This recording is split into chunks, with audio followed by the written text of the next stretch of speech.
शुरुआत में हम कुछ लोगों को देखते हैं जो किसी पर हंस रहे थे। उनमें से एक आदमी कहता है कि एक सौगात दे रहे हैं तुझे मौत से पहले, मौका दे रहा हूँ तुझे आखिरी बार अपना जादू दिखाने का। तभी जमीन पर गिरा आदमी अपना हाथ उठाकर सामने खड़े आदमी पर जादू करता है, पर उसका जादू सामने खड़े आदमी तक पहुंचने से पहले ही फुस हो जाता है। सामने खड़े लोग उसका मजाक उड़ाते हैं। सामने खड़ा आदमी फिर से कहता है कि एक जादूगर के लिए सबसे जरूरी होता है उसका वंश, लगन और हुनर। ये बात कही थी महान जादूगर विलियम बॉर्डक्स ने। पर मुझे गलत मत समझना, इस हुनर के लिए सिर्फ लगन से बात नहीं बनती, क्योंकि लगन कितनी भी हो उससे हुनर और कमजोरियों को छिपाया नहीं जा सकता। तो जादूगरी पर आम इंसानों का कोई अधिकार नहीं। इतना कहकर वो आदमी अपने जादू से सामने गिरे आदमी को जिंदा जला देता है। तभी हम उस आदमी की आत्मा को देखते हैं जो कहता है काश मैं जादूगरी में माहिर हो पाता। तभी हम एक बच्चे को देखते हैं जो चारों तरफ लड़कियों से घिरा हुआ था। वो सोचता है क्या ये लोग दानव हैं, मुझे इनसे बचना होगा, और वो एक फायर बॉल बनाता है जिससे महल की छत टूटकर वो फायर बॉल बाहर निकल जाता है। और हमें पता चलता है कि ये सोलम किंगडम का 7वां प्रिंस है जिसका भी जन्म हुआ है। अब उसकी ये फायर बॉल देखकर सब लड़कियां हैरान हो जाती हैं। अब हमें 10 साल आगे का सीन दिखाया जाता है जहाँ प्रिंस लॉयड अब 10 साल का हो गया है और उसको उसकी मेट्स ढूंढ रही है। और हमें ये भी पता चलता है कि वो री इनकारनेट हुआ है जो पहले भी एक जादूगर था। अगले सीन में हम उसे लाइब्रेरी में देखते हैं जो मेड से छुपकर यहाँ आ गया है, लेकिन लॉयड पकड़ा जाता है। तो अब से हम प्रिंस लॉयड को सिर्फ लॉयड बुलाएंगे। इसके बाद ये मेड लॉयड को तलवारबाजी सिखाती है जिसका नाम सिल्फा है। तलवारबाजी के दरमियान लॉयड बताता है कि वो 7वां प्रिंस है तो वो राजा तो बनेगा नहीं, इसलिए तलवारबाजी सीखना बेकार है। लेकिन सिल्फा उसे बताती है कि वो शाही परिवार से है तो उसे तलवारबाजी तो आनी ही चाहिए, और वैसे भी अब तो ये जिंदगी का मकसद ही बन गया है। वैसे एक बार देखो तो इसे।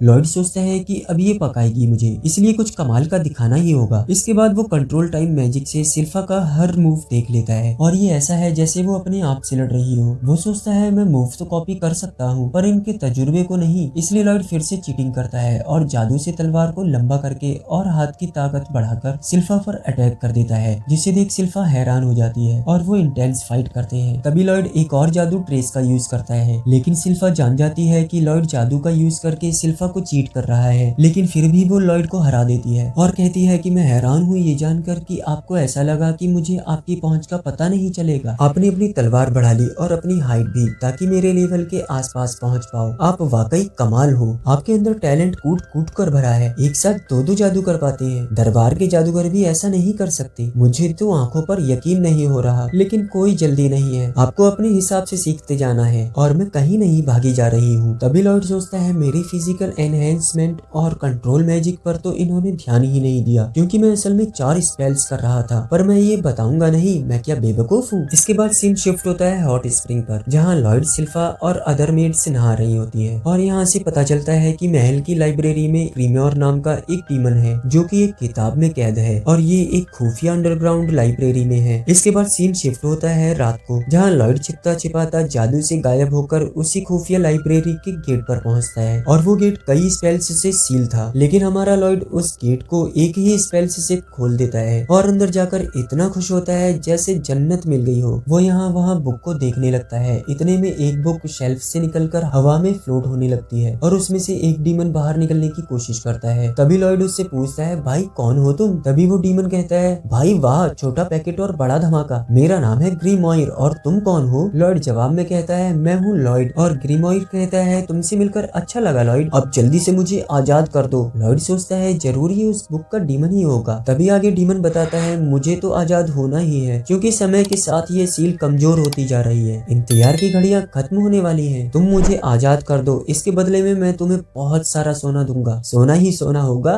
वो थोड़ा सोना गिराकर पूछता है कैसा लगा सोना, अपनी कीमत बताओ, जो चाहो वो मिलेगा छोटे उस्ताद। लॉयड जवाब देता है कि वैसे मैं बता दूं ये कोई खास क्रिएशन तो नहीं है, क्या तुमने अभी मिट्टी को सोना बना दिया? बहुत ही मामूली किस्म का जादू है तुम्हारा, दम नहीं है बिल्कुल भी। वैसे भी मैं ये सील बदलने वाला हूँ, मुझे मेरी जादू की पढ़ाई इस महल से ही मिली है, इसलिए मैं किसी खतरनाक शैतान का साया इस पर बिल्कुल भी नहीं पड़ने दूंगा। तभी वो डीमन बताता है कि सदियों पहले के जादूगरों ने मुझे कैद किया था, आज के जादूगरों से मेरी कोई लड़ाई नहीं है। लेकिन लॉयड उसकी बात को मानने से मना कर देता है, पर डीमन उसे एंशिएंट जादू सिखाने का लालच देता है जो कि सैकड़ों सालों से किसी के भी पास नहीं है। समझ रहे हो ना एंशिएंट मैजिक की बात कर रहा हूँ। जिसे सुनते ही लॉयड की तो जैसे लार टपकने लगती है। वो कहता है वाह एंशिएंट मैजिक, मुझे भी सिखाओगे? डीमन कहता है फंस गया मुर्गा। लॉयड मीठी आवाज में फिर से पूछता है बोलो सिखाओगे ना मुझे? और डीमन कहता है हाँ बिल्कुल, पता है ना मेरा अंदाजा भी यही कहता है कि तुम में जादूगरी का जबरदस्त हुनर है। जिस पर लॉयड भी कहता है कि सही कहा तुमने, अगर जादूगरी सीखना खानदान और हुनर से जुड़ा है तो बेशक मैं बता दूं, मैं किसी भी आम इंसान से ज्यादा किस्मत वाला हूँ। लॉयड की बातें सुन डीमन बोलता है ओ हाँ, इसमें तो कोई शक की बात नहीं है, और मन में बोलता है कि खुद ही अपनी तारीफ कर रहा है। इसके बाद लॉयड उस बुक की सील को तोड़कर उसे आजाद कर देता है और डीमन खुश होकर बोलता है कि अजीब है, इस गजब के लड़के ने तो सच में सील हटा दी। तभी डीमन को देखते हुए लॉयड कहता है याद है ना तुमने क्या कहा था? इसके बाद डीमन लॉयड पर एंशिएंट मैजिक से हमला करके बताता है ये है आर्टिक ऑब्सक्यूरा, इतना काफी है तुम्हारे लिए। इसके बाद वो डीमन लॉयड को एक फोर्स फील्ड के अंदर देखकर काफी चौंक जाता है। तभी लॉयड कहता है बहुत बढ़िया, बहुत ही अनोखा जादू है, इसका एक खास तरीका और डिजाइन है, इसे पुकारने का तरीका भी बिल्कुल अलग है, तो मुझे थोड़ा और कमाल दिखाओगे प्लीज? ये सुन डीमन कहता है कुछ भी कर लो, इसे मजा ही नहीं आ रहा। इसके बाद वो लॉयड पर कई बार हमला करता है पर लॉयड की शील्ड पर एक खरोच तक नहीं आती, फिर भी वो हमला कंटिन्यू रखता है और बैरियर के अंदर लॉयड मजे में है, जो कहता है कि माना वेव सिंपल है लेकिन क्या शानदार नजारा है, मैं इस जादू को खुद फील करना चाहता हूँ, जानता हूँ इसमें जान जा सकती है, बहुत ज्यादा खतरा है, मजा आएगा, लेकिन क्या करूँ मैं आदत से मजबूर हूँ। इसके बाद वो उस जादू की वेव को अपनी उंगली के इर्द गिर्द घुमाने लगता है और कहता है कि अरे वाह ये तो काफी मजेदार है, तो इस तरह कंपोज किया जाता है, कितना दर्दनाक है और सुंदर भी। इसके बाद वो उंगली पर फूंक कर उन वेव्स को उड़ा देता है और हम देखते हैं कि लॉयड की उंगली पर कई गोल कट्स लग चुके हैं। वो आगे कहता है कम ऑन ग्रीमोयर, और क्या कमाल दिखा सकते हो? जो सुन डीमन को गुस्सा आ जाता है और वो दो मुंह वाला डीमन बनकर लॉयड पर आर्टिक ऑब्सक्यूरा फोर्टा मैजिक से हमला करता है, जो कि काफी ज्यादा खतरनाक होता है। लेकिन लॉयड बैरियर के अंदर मस्त खड़ा था। वो कहता है इंटरेस्टिंग, एक ही जादू में दो दो स्पेल्स का असर, जो कि आमतौर पर इम्पॉसिबल माना जाता है, इसे करना हर किसी के बस की बात नहीं,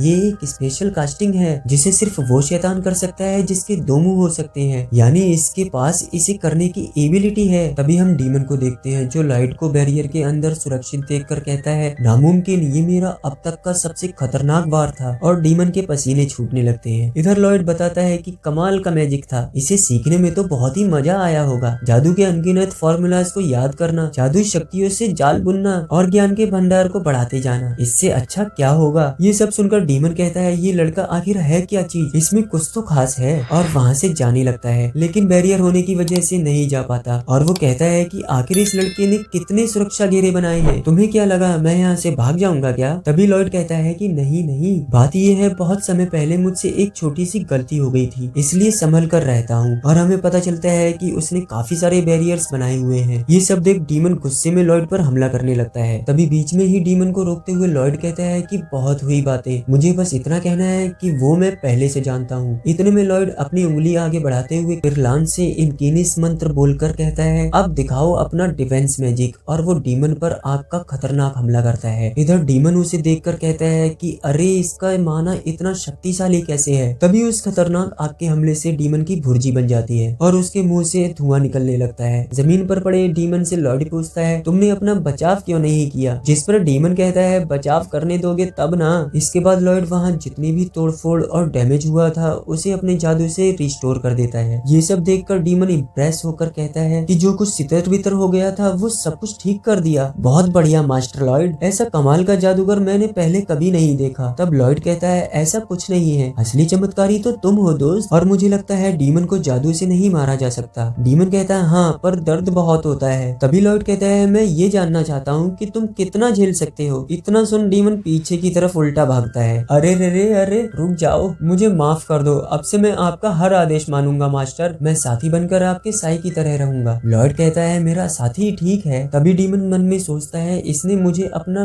क्यूट पप्पी समझ लिया है क्या? तब लॉयड कहता है कि तुम मेरे सामने बहुत ही बड़े लग रहे हो, तुम अपने आप को थोड़ा छोटा कर सकते हो? डीमन कहता है बिल्कुल, और वो काफी छोटा हो जाता है और वो कहता है मुझसे ज्यादा क्यूट और कोई नहीं हो सकता, अगर मैं इसे नहीं जीत सकता तो इसका दिल जीत लूंगा। तभी लॉयड उसे अपनी पॉकेट में रख लेता है और डीमन सोचता है इसके करीब रहकर इसके दिमाग पर कंट्रोल कर लूंगा, लेकिन वो लॉयड का ऑरा देखकर सोचता है कि इसका ऑरा इतना स्ट्रॉन्ग कैसे है, मैं तो कुछ भी कर नहीं पाऊंगा, इसके पास तो जादू की असीम शक्ति है, कौन से गोले से आया है ये? और वो कांपने लगता है, जो देख एक लॉयड कहता है ठंड लग रही है क्या। डीमन कहता है मैं ठीक हूँ, वैसे आप मुझे ग्रीन कह सकते हैं मास्टर। तब लॉयड कहता है तुम्हारी बात मुझे अच्छी लगी दोस्त, लेकिन डीमन मन में कहता है कभी कभी गधे को भी बाप बनाना पड़ता है। और ये एपिसोड एंड हो जाता है। गाइस आपको अगर आगे का एपिसोड चाहिए तो कमेंट करके जरूर बताइएगा।